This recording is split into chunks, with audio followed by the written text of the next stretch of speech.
वृश्चिक राशि वाले बंधुओं, स्वागत है आप सभी का आपके अपने वैदिक मंथन भिंड यूट्यूब चैनल में। खतरे की घंटी बज चुकी है। आने वाले 10 दिनों का समय आपके जीवन में बहुत ही टेंशन, परेशानी, तनाव को लेकर आने वाला है और भूल कर भी इन 10 दिनों में आपको नहीं करना है ये 4 काम। अगर आपने ये 4 काम इन 10 दिनों में कर लिए तो आपका विनाश तय है। आपके साथ साथ आपके पूरे परिवार को भी दुख, तकलीफ और परेशानियों का सामना करना पड़ेगा।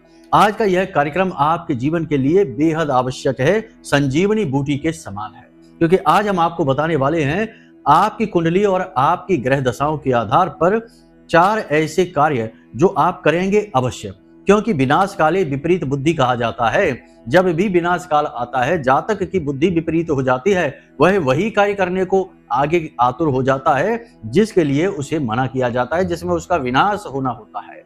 तो इसीलिए हम आपसे कह रहे हैं कि आप ये 4 कार्य करेंगे जरूर, हर हालत में करेंगे, यदि आपको इनके विषय में पहले से किसी ने नहीं बताया। तो आज हम इसे अपना धर्म समझकर, अपना कर्तव्य समझकर बताने के लिए आए हैं कि आपको ये 4 कार्य आने वाले 10 दिनों में भूल कर भी नहीं करने हैं। किए तो बर्बादी तय है। तो बस इन 4 कार्यों के बारे में अच्छी तरह से समझिए। साथ ही साथ ये जो 10 दिन का समय है, ये आपके जीवन में कठिन क्यों है, कारण क्या है, क्यों इन 10 दिनों में आपको बहुत सावधान रहना है। पूर्ण ज्योतिषीय आकलन के आधार पर बता रहे हैं। सावधान नहीं रहेंगे, परेशानियां खुद मोल ले लेंगे। आ बैल मुझे मार वाली कहावत को चरितार्थ कर देंगे, सिद्ध कर देंगे अपने स्वयं के लिए। तो सबसे ज्यादा जरूरी है कि ये 10 दिन क्यों महत्वपूर्ण है आपके जीवन में, क्यों आपको कठोर निर्णय नहीं लेने हैं और कुछ कार्यों से आपको पूरी तरीके से दूर रहना है इन 10 दिनों में। ये सारी बातें आपको जानना जरूरी है।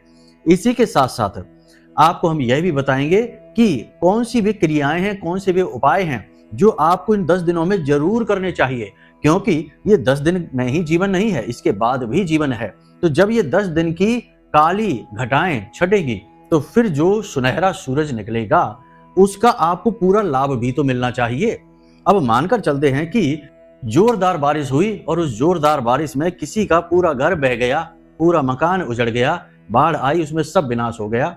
तो अब जब बाढ़ चली भी जाएगी और फिर से सब सामान्य हो जाएगा तो उस इंसान का जीवन तो सामान्य नहीं होगा।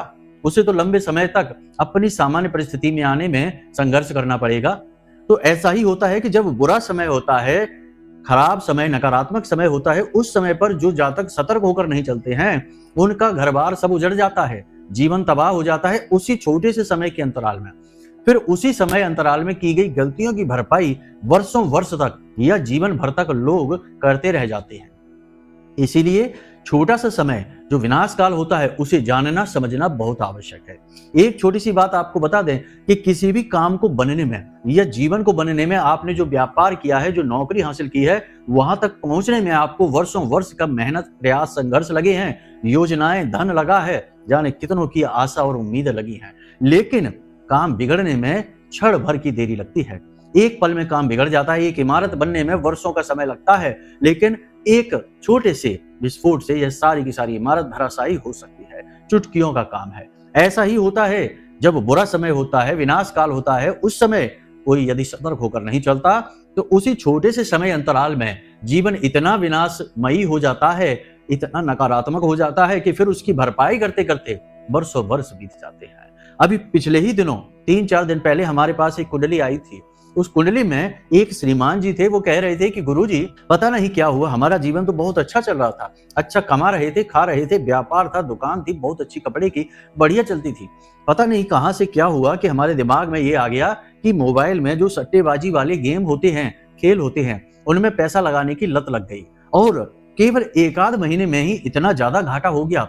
जो अपना पैसा था वो भी लगा दिया रिकवरी करने के चक्कर में कि अब जीतेंगे, अब जीतेंगे। ऐसा करते करते अपना पैसा तो लगा ही दिया, उधार लेकर भी लगा दिया।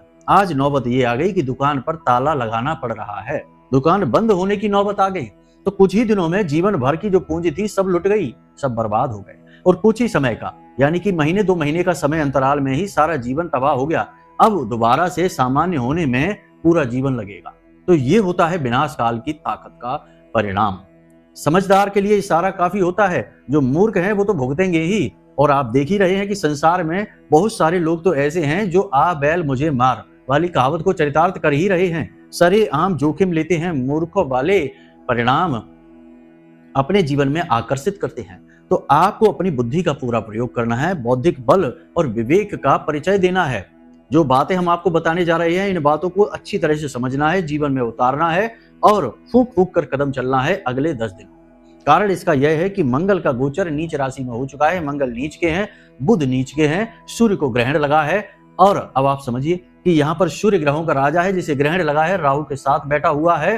बुध जो कि बुद्धि का देवता है, वाणी का देवता, व्यापार का देवता है, वह भी नीच का चल रहा है। और मंगल जो कि आपकी ऊर्जा है, आपकी एनर्जी है, आपका पॉजिटिव है, आपकी ऑरा है, आपके अंदर जलने वाली अग्नि है, फायर है, वह भी नीच का हो गया। तो जब आपकी बुद्धि काम नहीं कर रही, आपका ऑरा काम नहीं कर रहा, आपकी बातें काम नहीं कर रही, आपका धन काम नहीं कर रहा, तो भला आपका उद्धार कैसे होगा? बड़ा मुश्किल होता है ऐसी परिस्थितियों में स्वयं को बचाकर निकाल पाना, बाहर निकल जाना। हाँ, 15 अप्रैल के बाद जीवन में परिस्थितियां बदलेगी। सूर्य देवता का राशि परिवर्तन हो जाएगा, सूर्य देवता पर लगा ग्रहण समाप्त हो जाएगा। तो अब यहां तक आपको सारी बातें समझ में आ रही हैं। अब बात करते हैं अपने मूल विषय की। माता रानी को याद करते हुए कार्यक्रम की शुरुआत करते हैं और एक एक बात आपको ऐसी बताएंगे जिसे जानकर निश्चित तौर पर आप पूरी तरीके से हमसे सहमत होंगे कि गुरुजी सही कह रहे हैं। बस आपको धैर्य के साथ कार्यक्रम को देखना है, ठीक है? बाकी आप खुद ही समझदार हैं, निर्णय आपका रहेगा कि आगे चलना है कि यहीं से साथ छोड़ना है। बाकी माता रानी चाहेंगी वह तो फिर आपके साथ होना ही है। जो भाग्य में लिखा है, हानि लाभ जीवन मरण यश अपयश विधि हाथ, तो विधि ने लिख दिया है विनाश होना है तो फिर होना ही है। दुर्बुद्धि आ जाएगी और आप चले जाएंगे। खैर छोड़िए, चलिए अपने मूल विषय को शुरू करते हैं। कमेंट बॉक्स में पूरे भक्ति भाव के साथ लिख डालिए, जय मां भद्रकाली कृपा करो। महामाई इतनी दयालु है कि निश्चित तौर पर आपके ऊपर कृपा करेंगी और आपका बुद्धि विवेक जागृत होगा, आपका आत्मिक बल बढ़ेगा और आपके अंदर इन नकारात्मक परिस्थितियों से लड़कर बाहर निकलने का हुनर उत्पन्न हो जाएगा। करना तो आपको ही है, हम तो केवल आपके मार्गदर्शक हैं।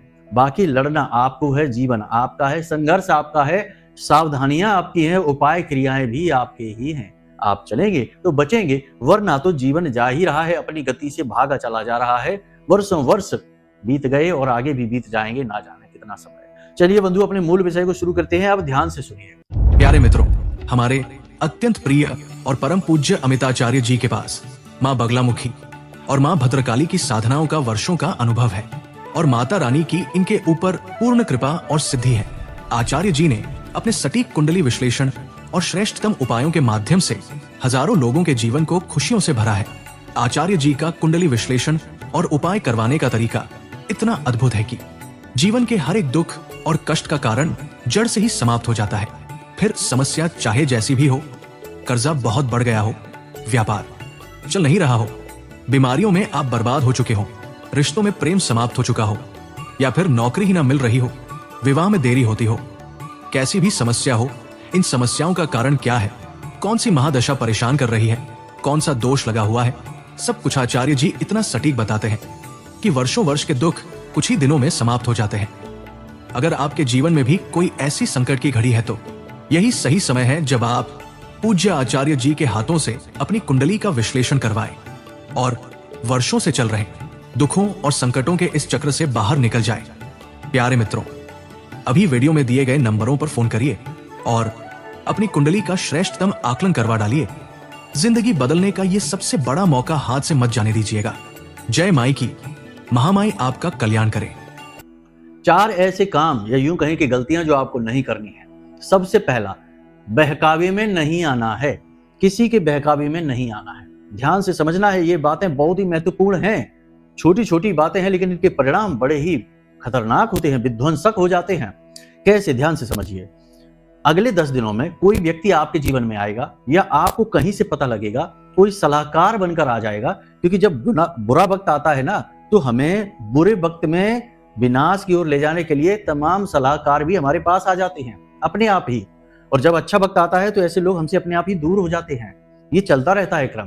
तो कोई व्यक्ति आपके जीवन में ऐसा आ सकता है जो आपको ऐसी सलाह देगा कि इस जगह पैसा लगा दो, इस काम में पैसा लगा दो, हमारे साथ पार्टनरशिप कर लो, इस व्यवसाय में, इस प्रॉपर्टी में, इस जगह पैसा लगा दो, बिजनेस व्यापार में पैसा लगा दो, कोई रिश्ते नाते की बात आगे बढ़ा लो, कोई वैवाहिक संबंध करवा लो, किसी भी प्रकार का कोई आपको प्रस्ताव ऐसा मिल सकता है, कोई सलाहकार ऐसा मिल सकता है जो आपके मन में कुछ ऐसी बातें डालेगा जिनकी ओर आप आकर्षित होंगे, जिनसे आप तुरंत प्रभावित हो जाएंगे। ऐसा होता है, लोग अक्सर दूसरों की बातों में आकर निर्णय ले लेते हैं। वे उनके स्वयं के निर्णय नहीं है, वे दूसरों के निर्णय हैं जो उन्होंने बड़ी चतुराई से आपके दिमाग में डाल दिए। अब ना तो वह आपका निर्णय है, ना ही आपका विचार है। अब आने वाले जो परिणाम हैं उनके लिए आप तैयार ही नहीं है, तो फिर खत्म हो जाती है जिंदगी की कहानी। पूरा का पूरा जीवन तबाह हो जाता है। लोग रोते रहते हैं, बिलखते रहते हैं कि अब क्या करें। लेकिन जिंदगी की क्रूरता तभी समझ में आती है जब हमारे ऊपर से जिंदगी गुजर जाती है, हमें रौंदते हुए। हमारी समस्याएं, परेशानियां सुनने वाला कोई नहीं होता। हमारे अपने भी हमारा साथ छोड़ जाते हैं। ऐसी परिस्थिति में तो आपको कान के कच्चे नहीं बनना है, किसी की बातों में नहीं आना, किसी के बहकावे में नहीं आना। जो आपका मन करे केवल वही करना। और आपका मन क्या करेगा हम आपको बता दें। कोई नया वाहन नहीं खरीदना इन 10 दिनों में, कोई प्रॉपर्टी नहीं खरीदना, कोई नई डील नहीं करना, पार्टनरशिप नहीं करना है, कोई व्यवसाय शुरू नहीं करना है, अपने चल रहे व्यवसाय में कोई परिवर्तन नहीं करना है, नौकरी में कोई परिवर्तन नहीं करना है, उच्च अधिकारियों से किसी भी प्रकार से बहस, किसी भी प्रकार से आर्ग्यूमेंट नहीं करना है, और ज्यादा अपने आप को आगे प्रमोट करने की कोशिश नहीं करना है, यानी अपने आप को महत्वपूर्ण दिखाने की कोशिश नहीं करना है। आपको थोड़ा झुक कर चलना है, संभल कर चलना है, सावधानी से चलना है। कोई भी विचार आपके सामने आ रहा है उसे अपने पास रख लो, कोई प्रस्ताव आ रहा है उसे रख लो और समय मांगो। उससे कहो कि अभी मुझे समय दो, अभी हमें विचार करने दो, उस पर अच्छी तरह से विचार करो। इस 10 दिन के समय को गुजर जाने दो। सूर्य के राशि परिवर्तन के बाद फिर बताएंगे आपको कि करना है कि नहीं करना है, क्योंकि ग्रहों की स्थितियां क्या होंगी, तब उन स्थितियों के अनुसार परिस्थितियां क्या होंगी, तब आपको बताया जाएगा। तब तक फिलहाल के लिए चीजों को रोक दो। कागज, डॉक्यूमेंट वगैरह साइन सोच समझ कर करना, ठीक है। पैसे का लेन देन बड़ा ही संभल कर करना, क्योंकि धोखेबाजी के, फ्रॉड के पूरे अवसर बन रही हैं। बहुत सारे लोगों के जीवन में ये होगा। आप हमसे लिख कर रख लेना। तो संभल कर चलना है आपको, ये बहुत जरूरी है। दूसरा कार्य, अपने गुस्से, अपने चिड़चिड़ेपन को, अपने स्वभाव को नियंत्रित करना है, अपनी वाणी को नियंत्रित करना है, अपने शब्दों को सोच समझकर प्रयोग करना है। चाहे कोई भी व्यक्ति आपके सामने हो, चाहे वह आपको पसंद हो या ना हो, आपका अपना हो या पराया हो, कोई भी व्यक्ति आपके सामने है, आपको बहुत कम बोलना है, सोच समझकर बोलना है, अपने शब्दों को सोच समझकर प्रयोग करना है। आपका बुध अभी नीच का है, वाणी आपकी असंतुलित होगी, कठोर शब्दों का आप प्रयोग कर लेंगे, बात बिगड़ जाएगी और इस समय आपका स्वभाव भी क्रोधी रहेगा, आपको जल्दी गुस्सा आ जाएगा और बात बहुत ज्यादा बिगड़ जाएगी। बात इतनी बिगड़ सकती है कि झगड़ा ज्यादा हो सकता है, विवाद बहुत बढ़ सकता है, कोर्ट कचहरी तक बात पहुंच सकती है। आपका समय, आपकी ऊर्जा और आपका अपना पूरा खुशियों का वातावरण सब बर्बाद हो सकता है। अपने ऊपर नियंत्रण रखें, भाषा शैली को संभाल कर चलें, किसी से बहस ना करें, किसी से तर्क, कुतर्क और वितर्क के चक्कर में ना पड़ें। जो जैसा चल रहा है वैसे रहें, शांत रहें और संभल कर रहें। यही आपके लिए सबसे बड़ा वरदान साबित होने वाला है। तो बस ये 2 कार्य हैं। तीसरा कार्य, प्रॉपर्टी से लेकर किसी भी प्रकार का कोई निवेश नहीं, हिस्सेदारी बंटवारी के लिए कोई भी किसी भी प्रकार का झगड़ा नहीं, बहस नहीं, और प्रॉपर्टी में कोई पार्टनरशिप वगैरह का अगर आपके कोई मुद्दा चल रहा है, कोई विषय चल रहा है, उसे जैसा चल रहा है वैसे ही चलने देना है, उसमें कहीं आगे नहीं बढ़ना है। कोई विवादित स्थिति यदि चल रही है, कोर्ट कचहरी में केस चल रहा है, कोई बात चल रही है, कोई विवाद है, तो उसे सुलझाने के लिए अभी आपको अपनी तरफ से कोई प्रयास नहीं करने हैं। यानी प्रॉपर्टी के लिए बहुत सावधान रहना है। जो लोग प्रॉपर्टी का बिजनेस करते हैं, रियल एस्टेट वगैरह का बिजनेस करते हैं, प्रॉपर्टी डीलिंग का काम है, उन लोगों को बहुत संभल कर चलना है। नए सौदे अभी नहीं करने हैं, लालच भरे सौदों की ओर नहीं जाना है, पैसा जस्ट डबल हो जाए ऐसी कोई योजना जीवन में नहीं लानी है। ये सारे के सारे छलावे हैं, धोखा है जो राहु रच रहा है आपको भ्रमित करने के लिए, परेशान करने के लिए, क्योंकि आपकी कुंडली में शक्तिशाली ग्रह अभी कमजोर हुए बैठे हैं। तो ऐसे में आप गलत निर्णय ले सकते हैं। तो इन छलावों से दूर रहना है। प्रॉपर्टी से जुड़े लोगों को बहुत संभल कर चलने की जरूरत रहेगी। चौथा, ये विषय थोड़ा सा नाजुक है, इसे संभल कर आपको समझना होगा। ध्यान से समझिए।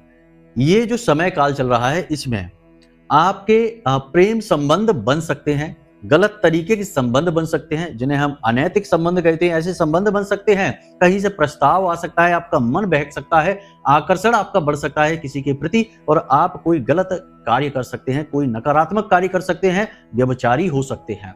ये समय व्यभिचारी होने का है। कहने का मतलब यह है। तो पर स्त्री गमन और व्यभिचार से दूर रहना है। किसी प्रकार का आपको ऐसा प्रस्ताव मिल रहा है तो समझ जाइए ये आपकी छवि खराब हो जाएगी, यहाँ पर आपके ऊपर दाग लग जाएगा, आपका निर्मल चरित्र दूषित हो जाएगा। और एक बार चरित्र दूषित हुआ तो फिर जीवन में उसे कभी सुधारा नहीं जा सकता है। पर्दा तो डाला जा सकता है लेकिन वह अपनी चमक खो देगा। इंग्लिश में कहावत है, when character is lose everything is lose. अंग्रेजी हमारी थोड़ी कमजोर है, इसलिए हमने जैसा समझ आ रहा है वैसा बता रहे हैं कि जब चरित्र का नुकसान हुआ तो बहुत ज्यादा नुकसान हो गया। वैसे पूरी कहावत यह है कि जब आपका धन गया तो कुछ भी नहीं गया, जब आपका तन गया तो समझो थोड़ा बहुत गया, लेकिन जब आपका चरित्र गया तो समझो सब कुछ चला गया, अब वापस नहीं आएगा। तो ये चीज आपको ध्यान देनी है। 10 दिनों में आपको किसी भी प्रकार का कोई भी स्वयं में आकर्षण महसूस हो, कोई भी प्रस्ताव हो, किसी भी प्रकार का कोई भी किसी की तरफ अट्रैक्शन हो, समझ जाइए, अपने आप पर मन पर काबू रखिए।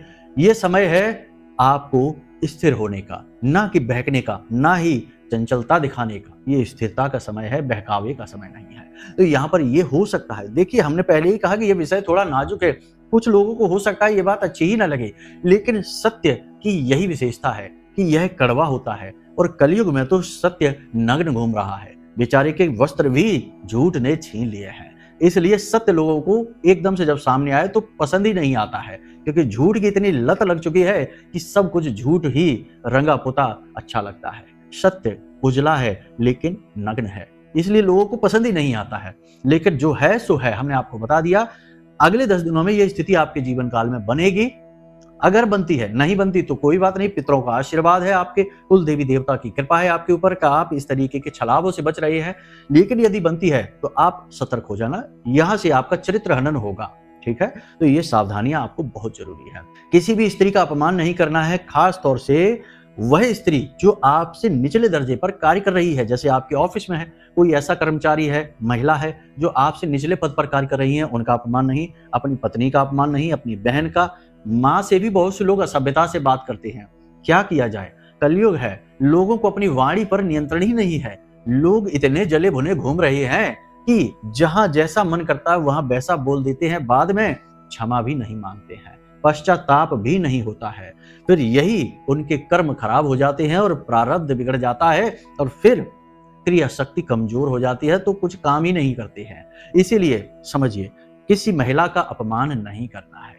यत्र नार्यस्त पूज्यन्ते रमन्ते तत्र देवता। महिलाओं से प्रेम से बात करिए, नहीं पसंद आ रहा है, लग रहा है कि झगड़ा हो सकता है, आपको उकसाने की कोशिश हो रही है, इस स्थिति से चले जाइए, परिस्थिति को बदलने की कोशिश करिए, वहां से उठ जाइए, चले जाइए। लेकिन खुद को असभ्य नहीं करना है, अपने शब्द का दुरुपयोग नहीं करना है, वरना आपका बुध और शुक्र दोनों ही खराब हो जाएंगे। स्त्री जो भी आपके आसपास घूम रही है वे शुक्र हैं, शुक्र का सूचक स्त्री होती है, इसलिए संभल कर आपको चलना है। ये सावधानियां बहुत जरूरी है, ठीक है। अब अंत में बात करेंगे सबसे महत्वपूर्ण कि लापरवाही अपनी सेहत को लेकर नहीं करना है। हमने पिछले कार्यक्रम में भी आपको कहा था कि आपके शरीर में ताप बढ़ेगा, पानी की कमी होगी, ब्लड प्रेशर से जुड़े रोग जो हैं वो आपके उभर सकते हैं, हॉस्पिटल पहुंचने तक की बात आ सकती है। तो ये चीज है, आपको अपने स्वास्थ्य पर विशेष ध्यान देना है, लापरवाही नहीं करनी है, पानी खूब पीना है, भोजन समय से लेना है, कम लेना है, मांसाहार से दूर रहना है, तामसिक भोजन यानी कि बहुत तीखा, बहुत मसालेदार और बहुत गर्मा गर्म, यानी बहुत से लोगों को आदत होती है गर्म भोजन खाते हैं, तो गर्म भोजन नहीं लेना है, चाय आदि से दूर रहना है। ये बहुत जरूरी है। याद रखना कि ज्योतिष के बड़े विचित्र नियम हैं। एक जगह नियम ऐसा भी है कि जिस व्यक्ति का पेट बाहर निकल आता है, जिसका पेट बाहर निकल आता है, जो बहुत मोटा हो जाता है, उस व्यक्ति का मंगल अपने आप ही खराब हो जाता है। अब कैसे खराब होता है? मंगल ऊर्जा है, एनर्जी है और एक योद्धा है, सेनापति है। अब सेनापति का काम है लड़ना, तो उसे ऐसे व्यक्ति अच्छे लगते हैं जो फिट होते हैं, ऊर्जावान होते हैं, तेजस्वी होते हैं, जिनके अंदर हर परिस्थिति को लड़ने का मानसिक और शारीरिक बल होता है। ऐसे लोग मंगल को अति प्रिय हैं। तो अब ऐसे में जिन लोगों का स्वास्थ्य जानबूझकर लोग खराब करते हैं, बहुत ज्यादा वजन बढ़ा लेते हैं, पेट बाहर निकल आया है, अब वे ठीक से कोई भी काम कर ही नहीं पा रहे, आलस ही रहता है, तो ऐसी स्थिति में मंगल खराब हो जाता है। ये बहुत ही जाना परिचा सा नियम है, आप भी इसे समझ लेना। तो अपने आप का, अपने स्वास्थ्य का विशेष ध्यान रखना ही रखना है। आपकी सेहत खराब हो सकती है, बुखार ताप आ सकता है, सिर में समस्याएं हो सकती हैं, बाल झड़ सकते हैं, दांतों से जुड़े रोग परेशान हो सकते हैं और आंखों में खास तौर से समस्या हो सकती है। इनके लिए आपको सावधान रहने की आवश्यकता है, अपना ख्याल रखिए। तो ये सारी चीजें हमने आपको बता दी हैं। बाकी किसी पर भी भरोसा नहीं करना है, पैसे रुपए को लेकर किसी पर भी नहीं। सारे पैसे रुपए से जुड़े कार्य आप अपनी निगरानी में करिए, खुद करिए, ठीक है। यहाँ तक सारी बातें आपने समझ ली हैं। सावधानियों की बात हमने यहाँ तक की है, सावधानी रखेंगे तो सुरक्षित रहेंगे। अब बात करते हैं उपायों की। बड़े ही सरल 2 उपाय आपको बताते हैं। देखिए, पिछले कार्यक्रम में भी हमने आपको बताया था कि चोला हनुमान जी को चढ़ाना है मंगलवार के दिन। और चोला किस प्रकार चढ़ाना है? चोला जो है ना, जो फॉर्मेलिटी वाला औपचारिक चोला है वो नहीं चढ़ाना है, आपको मन से चोला चढ़ाना है। वो हमने उस कार्यक्रम में बताया है।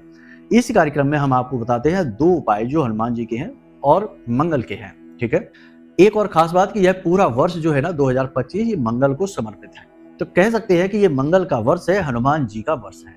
तो ऐसे में हनुमान जी की पूजा विशेष फलित होगी। आपको ये याद रखना, हो सके तो प्रतिदिन हनुमान चालीसा का सुबह के समय पाठ अवश्य करें, ये बहुत जरूरी है। तो यहां तक सारा समझ में आ गया। अब मंगलवार के दिन अगर आप चोला नहीं चढ़ा सकते हैं, समय कम है, तो केले लेकर जाइए, केले, ठीक है। केले लेकर जाइए और जाकर केले हनुमान जी को समर्पित करिए और उन्हीं केलों को प्रसाद के रूप में बांटिए। बच्चों को बांटना है वो केले, बच्चों को। वैसे तो बड़ों को भी आप दे सकते हैं, महिलाओं को भी दे सकते हैं, किसी को भी दे सकते हैं, ये तो आपकी अपना है। लेकिन बच्चों पर ज्यादा ध्यान देना। बच्चे लालायित रहते हैं, उन्हें ये चीजें अच्छी लगती हैं। बच्चे बड़े निर्दोष होते हैं, बड़े ही निस्वार्थ होते हैं, बड़े ही पवित्र होते हैं। उनके अंदर छल कपट का भाव नहीं होता। तो वो आपके हाथ में केले देखेंगे और ललचाई नजरों से आपको देखने लगेंगे, लालायित होने लगेंगे। और आप उनको जैसे ही केला पकड़ाएंगे एकदम से खिलखिलाकर हंस उठेंगे, मुस्कुरा उठेंगे। चेहरे पर जो मुस्कुराहट आएगी वो पवित्र मुस्कान है और बच्चों के अंदर भगवान है। तो जो भगवान मुस्कुराना चाहते हो तो बच्चों को मुस्कुराना सिखाओ और उनके साथ खुद भी खिलखिलाना और हंसना सीखो। तो आपके साथ साथ भगवान भी हंसेंगे और फिर देखिए कि जिंदगी कैसे मुस्कुराती है। तो बच्चों को केले मंगलवार के दिन हनुमान जी को समर्पित करके उसके बाद बच्चों को बांटिए, बहुत ही अच्छा उपाय है। उसके बाद जब भी आपको ऐसा लगे, क्योंकि समय काल परिस्थितियां, कब किसके साथ क्या खेल खेलें, किसके साथ क्या उनका रूप रंग रहे, कैसा उनका व्यवहार रहे, समय और परिस्थितियों का ये किसी को नहीं पता। तो अब भी अगर आपको ऐसा लगे कि भाई बुरा समय है, कर्जे वाले परेशान कर रहे हैं, लोन चुका नहीं पा रहे हैं, व्यापार चल ही नहीं रहा है, बहुत टेंशन है, घर में भी क्लेश का माहौल है, तो आप कुछ मत करिए। छोटा सा एक कार्य है, इसे करना है। घर में या बाहर कहीं भी जाकर बैठ जाइए, एकांत होना चाहिए, शांति होनी चाहिए, शोर शराबा ना हो और प्रकाश की भी कम व्यवस्था हो, तेज प्रकाश ना हो। ऐसी परिस्थिति में जाइए, शांति के साथ बैठिए और थोड़ा सा सरसों का तेल लेना, जिसमें अपने अंगूठे पर, दोनों अंगूठों पर सरसों का तेल लगाकर और इस उंगली से, यानी कि जो अपनी तर्जनी उंगली है, इस उंगली से ऐसे मलना है, ठीक है। ये गुरु और मंगल का मेल है। गुरु है ज्ञान और मंगल है ऊर्जा, ठीक है। तो गुरु और मंगल का मेल है, ऐसे करके आपको मलना है और मंत्र मन ही मन बोलना है, ओम अम अंगारकाय नमः। फिर से सुनिए, ओम अम अंगारकाय नमः। इन उंगलियों को मलते हुए मंत्र को बोलेंगे। 10 से 15 मिनट के लिए बोलना है, बस एकांत में बैठकर ठंडे दिमाग के साथ। और आप देखेंगे कि एक अजीब सी पॉजिटिव एनर्जी ने आपको घेर लिया है। आपके अंदर कॉन्फिडेंस बढ़ जाएगा, आपका आत्मविश्वास बढ़ जाएगा, परेशानियों से आप बाहर निकल रहे हैं, ऐसी अनुभूति आपके अंदर होने लगेगी। और यदि आप शुद्ध और बुद्ध हैं, यानी कि बहुत ही पवित्र हृदय के इंसान हैं, तो हनुमान जी की ऊर्जा आपकी ओर आकर्षित होगी। स्वयं संकट मोचन आपके संकट हरने के लिए आ जाएंगे आपके पास। ये बहुत ही शक्तिशाली उपाय हैं, छोटे छोटे हैं लेकिन क्रियाएं बड़ी शक्तिशाली हैं, इनके प्रभाव बहुत ही असरदार हैं, आजमाए हुए हैं। इसे आप करके देखना। तो चलिए बंधु, उम्मीद करते हैं कि यहाँ तक सारी बातें आपको समझ में आ गई हैं। अब इन बातों का जीवन में उपयोग जरूर करना। हमने जो आपसे कह दिया है, ये घटनाएं आपके जीवन में घटेंगी। हो सकता है 1-2 घटनाएं ना घटे, लेकिन अधिकतर घटनाएं आपके जीवन में घटने वाली हैं। सावधानी आपकी आपको बचाएगी, ठीक है। तो चलिए बंधु, आज के इस कार्यक्रम को यहीं पर विराम देते हैं। अब यदि कोई मन में प्रश्न उठे या कुंडली विश्लेषण कराना है, तो वीडियो में नंबर दे दिया है, इन नंबरों पर फोन करिए और हम स्वयं आपकी कुंडली का विश्लेषण करके आपको दे देंगे। आपके जीवन की समस्या है और उनके समाधान है, आपको पकड़ा देंगे। फिर आपका तो उद्धार होना ही है, क्योंकि जब मार्गदर्शन हो गया तो मार्ग पर चलना तो कौन सी बड़ी बात है, खुद ही आप चलेंगे। तो चलिए बंधु, हमेशा हंसते रहिए, मुस्कुराते रहिए, सकारात्मक रहिए और महामारी पर अपनी आस्था और विश्वास बनाकर रखिए, क्योंकि आपका उद्धार तो वहीं से होना है। तो प्रेम से बोलिए, जय माई की। महामाई आपका कल्याण करेंगी। धन्यवाद। हमारे प्रिय और परम पूज्य आचार्य जी ने अपनी साधनाओं के अनुभवों पर आधारित शक्तिशाली उपाय और क्रियाओं के माध्यम से हजारों लोगों के जीवन को पूरी तरह से बदला है। आचार्य जी के द्वारा बताया गया हर एक उपाय इतना सटीक और कारगर होता है कि जो भी इसे पूरे भाव के साथ कर लेता है उसे साक्षात महामाई की कृपा और आशीर्वाद प्राप्त हो जाती है। इसलिए निसंकोच इन उपायों को पूरे भाव के साथ करिए, आपका कल्याण होगा। जय माई की।